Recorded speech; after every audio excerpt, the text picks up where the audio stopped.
Hello, and welcome to VCU Voices. I'm Jay Davenport, Vice President of Development and Alumni Relations at VCU, and we're continuing our bi-weekly webinar series, which introduces VCU leadership and alumni to the VCU community.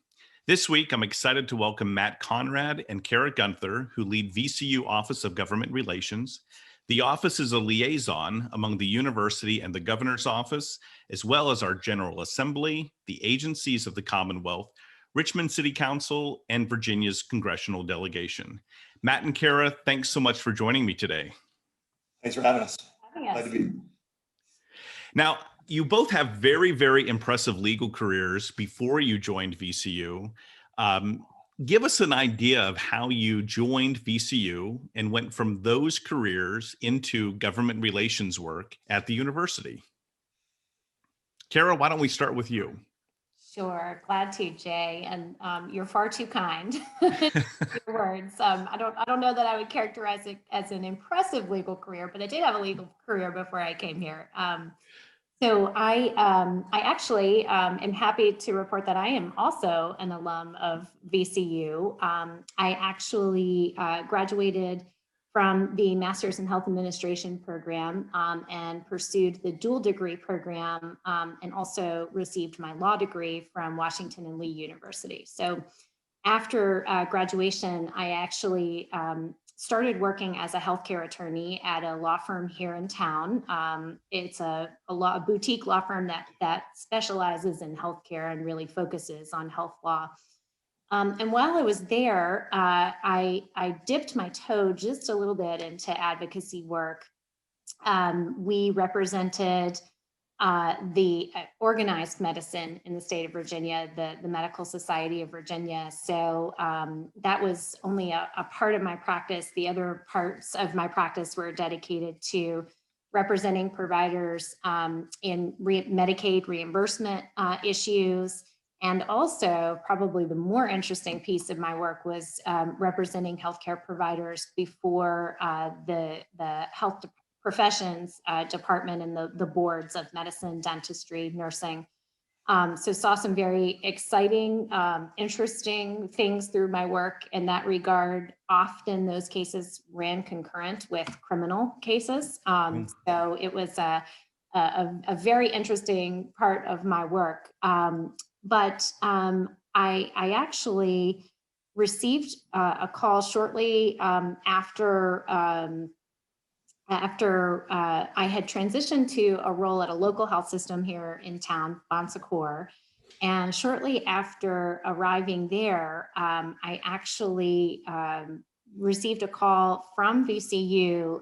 At this point, the Affordable Care Act had just recently passed, and VCU was in need of a health policy analyst to essentially go through the law, cull through the law, figure out how to bring the health system into compliance with what was, then an enormous piece of legislation, the likes of which we had really never seen in our country. So it was quite an opportunity, and I came to VCU in that capacity as a policy analyst. But shortly after I arrived here, the person who was handling government relations for the health system left the role. And as fate would have it, the former executive director who worked in the Office of Government Relations and I had worked together when I was doing some advocacy work for the Medical Society. You may remember Mark Rubin, who was here at the university for quite some time. So I was quickly recruited over to the Office of Government Relations to help fill a need for that session.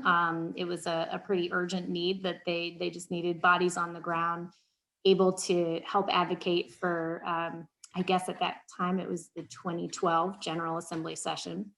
And then the rest is kind of history. I found myself, I learned all of the issues. I became the point of contact and really grew to become very fond of the work in this office. It was, we are involved in so many different areas, even though my focus is primarily on the health system.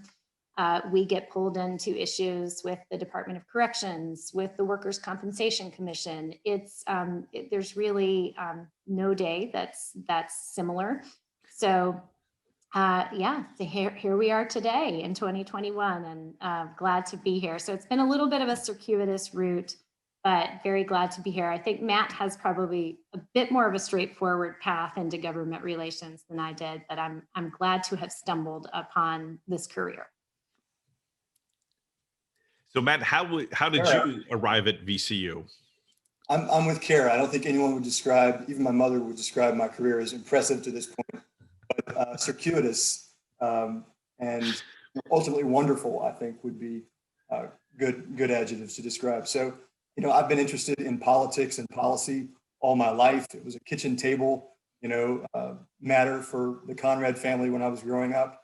And so naturally, my first job out of undergraduate study at James Madison was to work on a statewide political campaign. And so I worked on a campaign for Attorney General as the on-the-road driver, media guy, scheduler, just about everything that the candidate needed on the road. And so I got to see every corner of Virginia, which was fantastic. So I've been to every single county, every city, and most towns throughout the Commonwealth, which is really fantastic experience.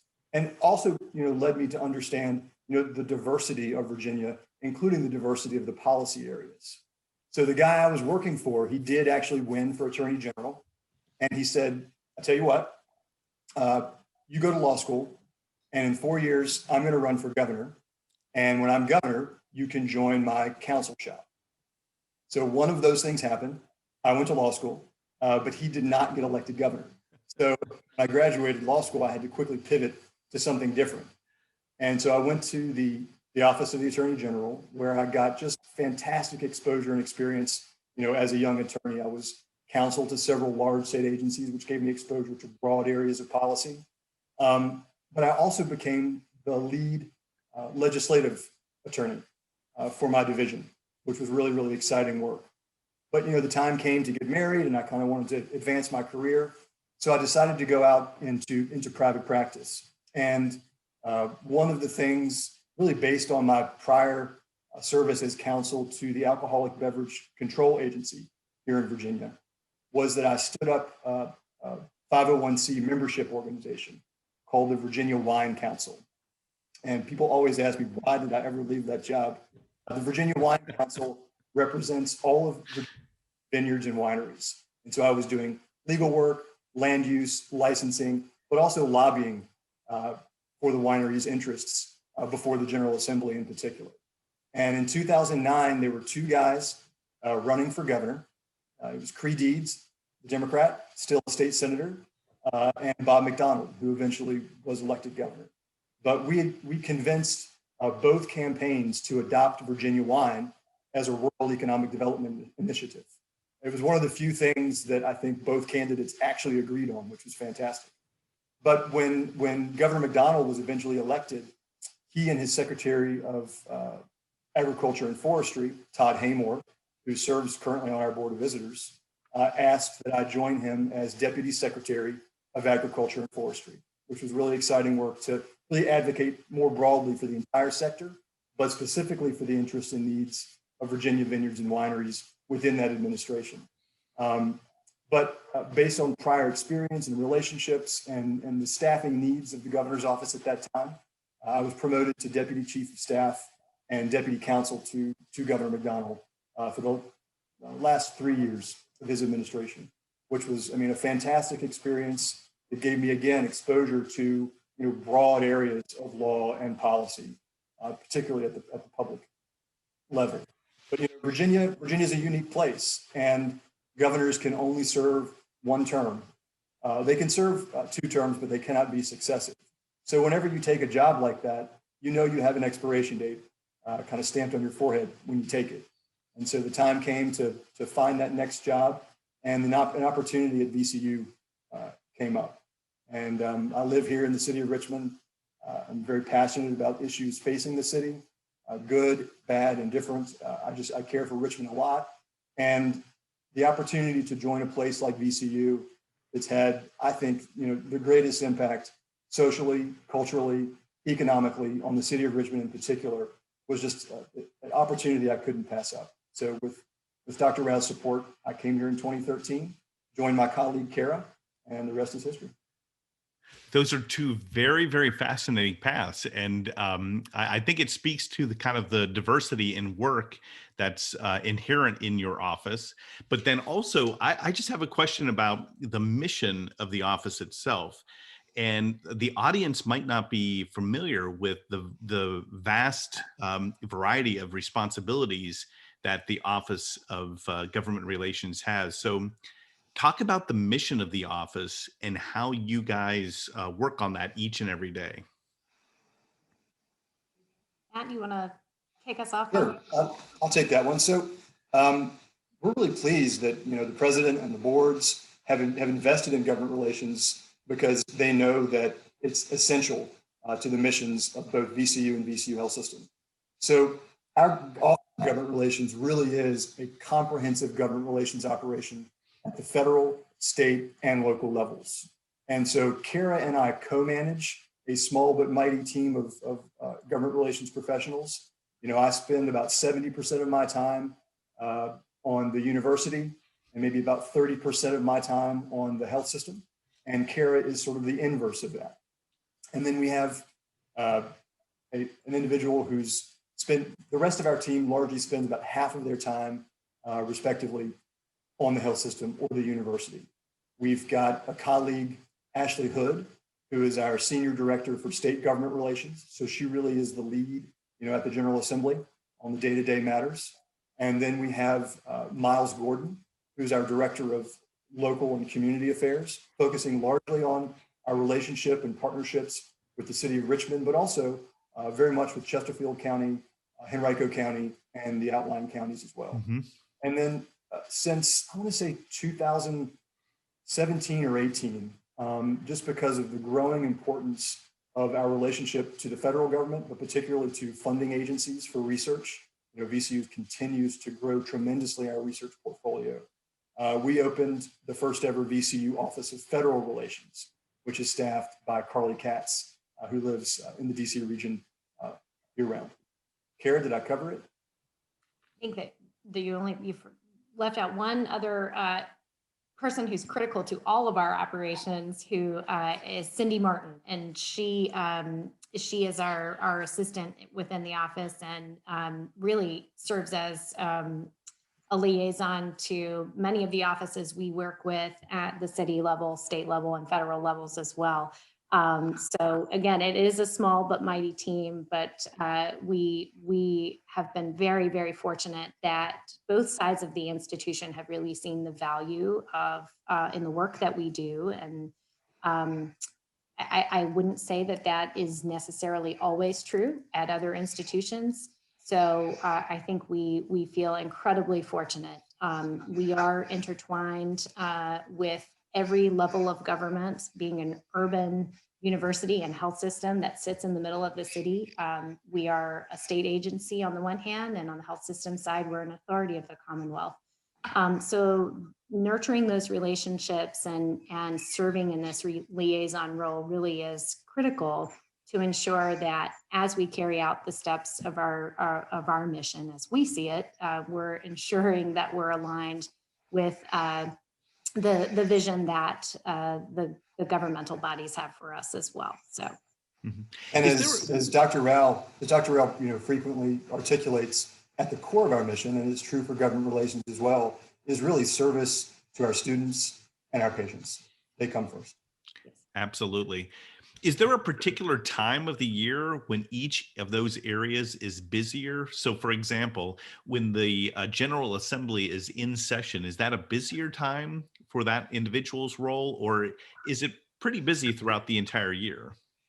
I think we used to have some seasonality to our work, and it used to be a little more predictable, but I'd say that those lines are blurring now. And, we've been in sort of a pattern of perpetual special sessions, and a lot of that has been dictated by the overall environment.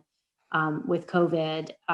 But it sure seems like we're in session more often than not. And then I think, obviously there's not as much of the seasonality associated with the work at the city level and the federal levels. So that's pretty consistent throughout the year. But even at the state level, where we used to know that January through March, don't talk to us. We probably won't get back to you until after March. That's just less predictable now. And again, it's seems extended. I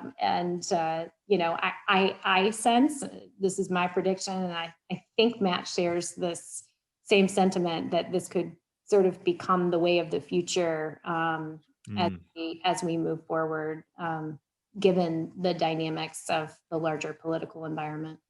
I do agree. So, Virginia's government was, pardon the history lesson, but Virginia's government was really crafted on some pretty essential Jeffersonian ideals, one of which was that, elected leaders should be, for instance, citizen legislators, right, who come to Richmond to legislate, 45 or 60 days a year.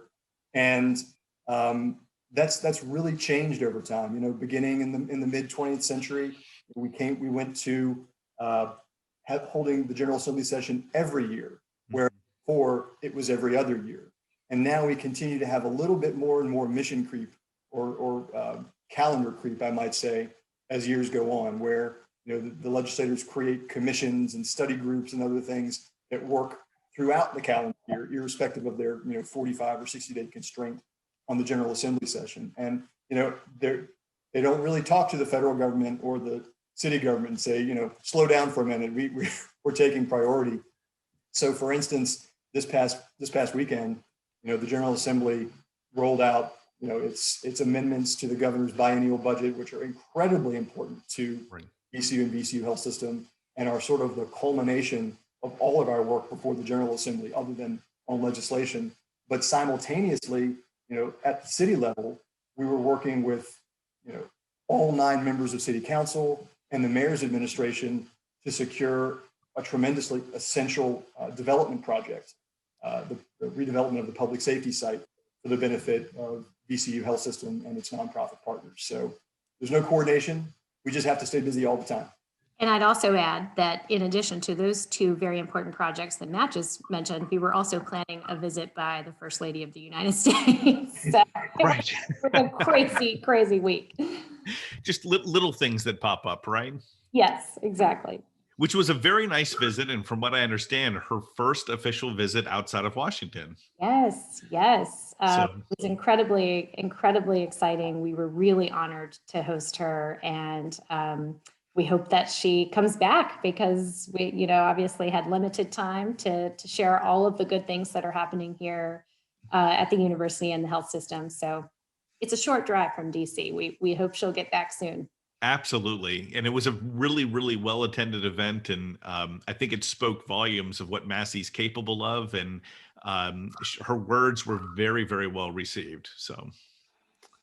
Yeah, the First Lady and the President are, making good on their promise to prioritize cancer and cancer research during their administration, and not just in any area. They're really focusing on health disparities in outcomes where Massey Cancer has tremendous expertise.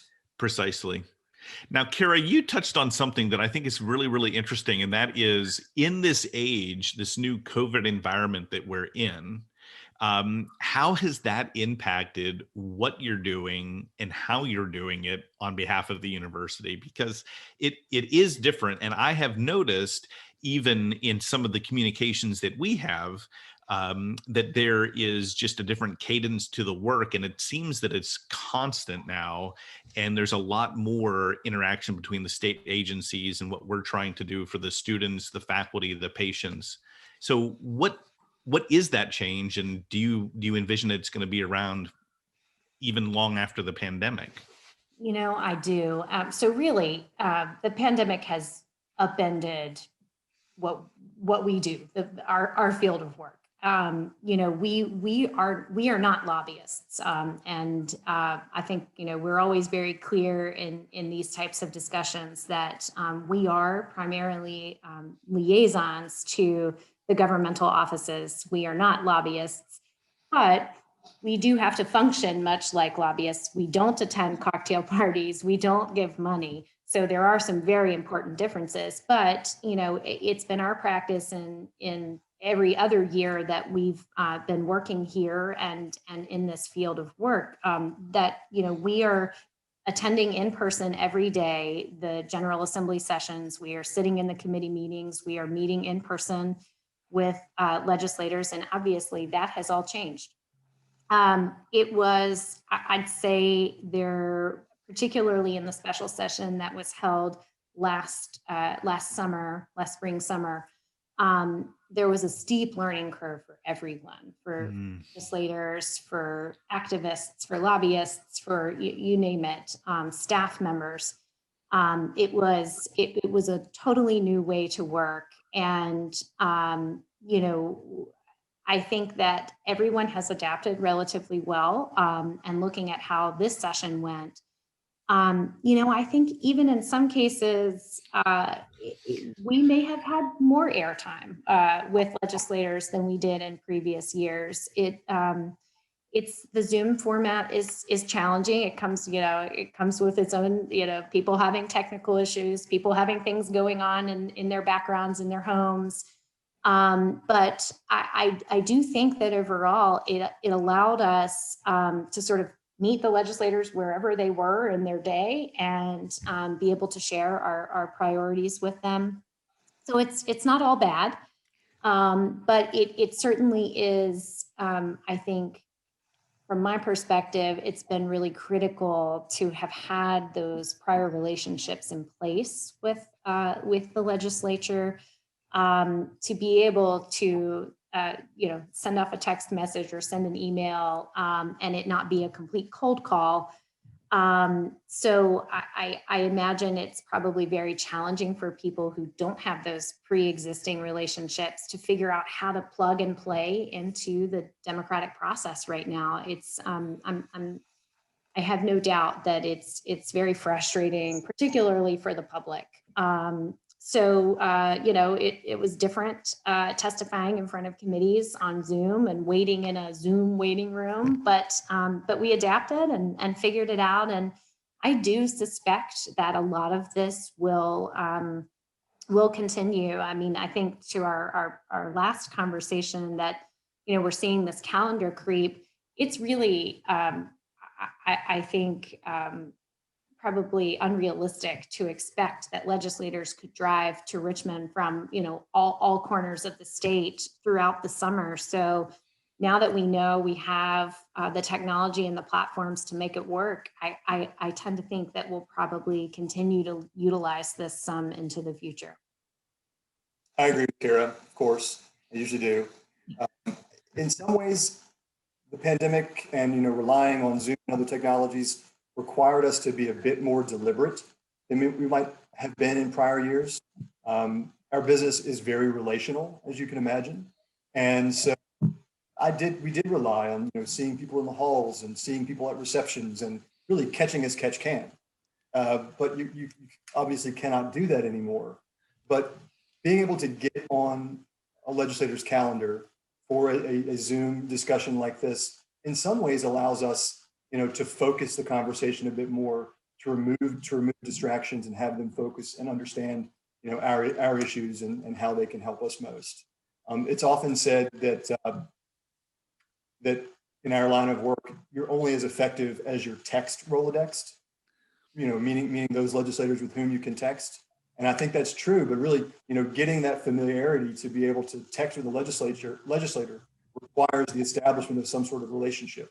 And so, as Karah has said, I really feel for those folks new to this industry who don't have the opportunity to build those relationships, for that level of access. Right. And in a weird twist, maybe the Zoom environment and the electronic meetings helps Jefferson's ideal of a citizen legislature even more. That's kind of unique. And I don't think anybody would have predicted that before this entire thing started. Yeah, there are definitely some throwbacks to prior practices. We had one very influential legislator who said that they would prefer not to hold any more Zoom meetings. They were just tired of it. Could you please send me a letter? There you go. That would be the complete throwback, right? So, And we can and we do pivot. We can satisfy any request for any format. so there's another thing that happened, with the change in U.S. administrations, and I've always wondered when that happens, what are the ramifications to a government relations office? Because we're going to have that same occurrence here at the state level next year, but what happens with government relations when there is a presidential administration change? Matt, you want to take a first? Sure, I'll take it first, Craig. Of course, I think based on the political makeup of Congress and the president who's elected. So it's no secret during the Trump administration, the president kicks off the appropriation cycle by introducing his or her, budget document.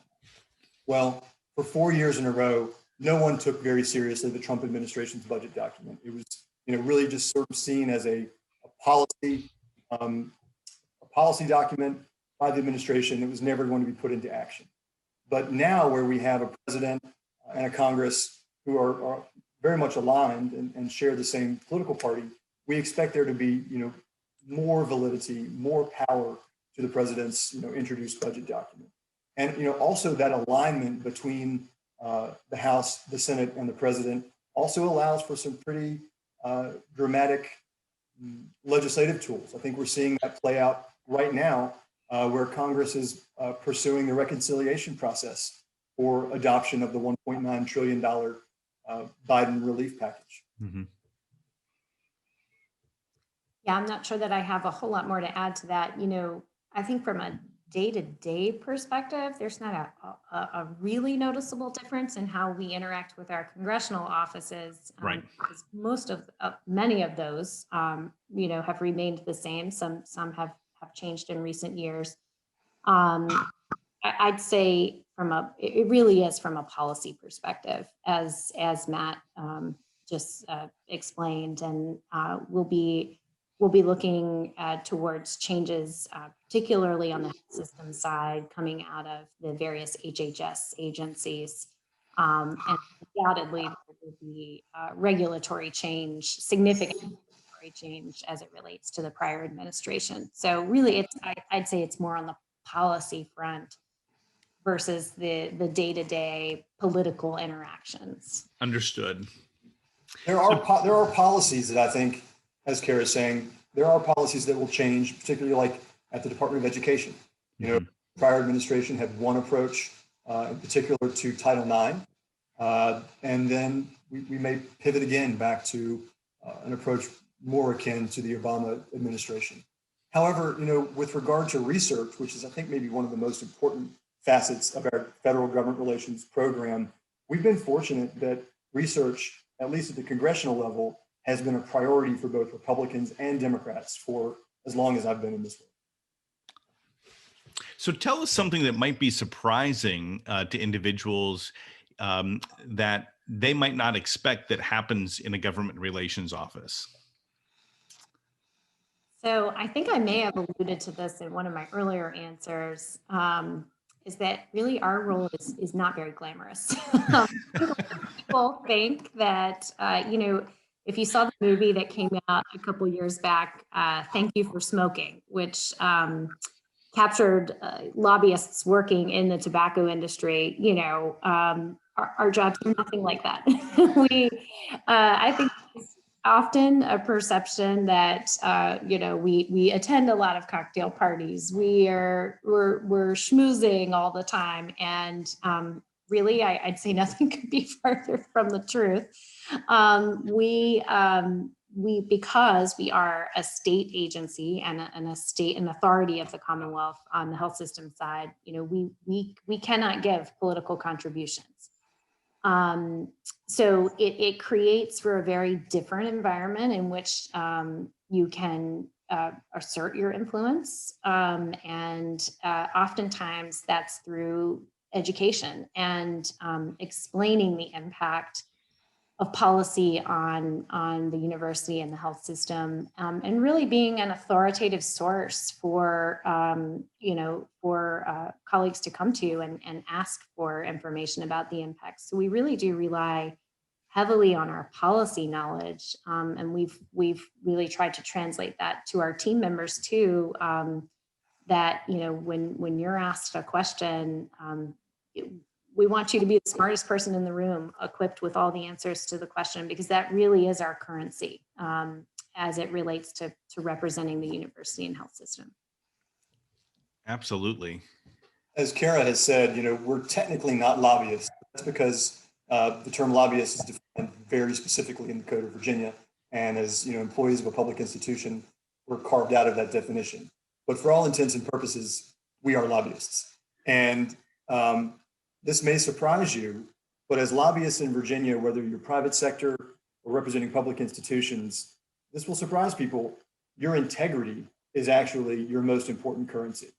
In addition to relationships and knowledge and other things, it is very much true that if you make a misrepresentation to a legislator or staff, your effectiveness will be severely diminished, maybe to the point where you need to find another line of work. And I think that, wow, that very much surprises people when they hear that, but it is very much the case. Absolutely. And if you think about the time constraints to affect legislation or to gather information, that becomes even more powerful and more important. So that's a really, really good point. Thank you. So when you're not involved in the day job and the all-consuming aspect of advancing VCU's mission with the state and then our supporting partners, what do you all like to do in your free time? Or what little free time you probably have? So you're talking to two people who have very young kids. Unfortunately, we don't have a whole lot of free time. I'll speak from my perspective. So I have a 4.5-year-old and a 1.5-year-old. So we're kind of in the throes of toddlerdom right now. And much of what we do in our free time is obviously focused around our kids. But we do make time for, we're very much an active family. We really enjoy the outdoors, and obviously this last year has necessitated that most activities be outdoors. So we plan a lot of day trips, try to do what we can now to navigate the new COVID environment. But yes, lots of sports in our household, lots of viewing of sports, lots of playing of sports, and getting ready for the summer, ready for warmer temperatures. Absolutely. Matt, what about you? Like Karah, I've got an 8-year-old, a 6-year-old, and a 3-year-old at home. And my wife loves to spend the bulk of our time when we can with them. But I'm also pursuing a PhD at VCU, which requires some time as well. And what will your PhD be in? It's in the health-related sciences program within the College of Health Professions with a focus on health administration. Very, very good. So, well, I can't thank you enough. I know you two are really, really busy, but really appreciate your time today. And I think this is very helpful in helping our VCU community understand more of what the Office of Government Relations does, not only for VCU, but also VCU Health. So thank you so much. Thanks, Jay. For having us, Jay. Appreciate it very much.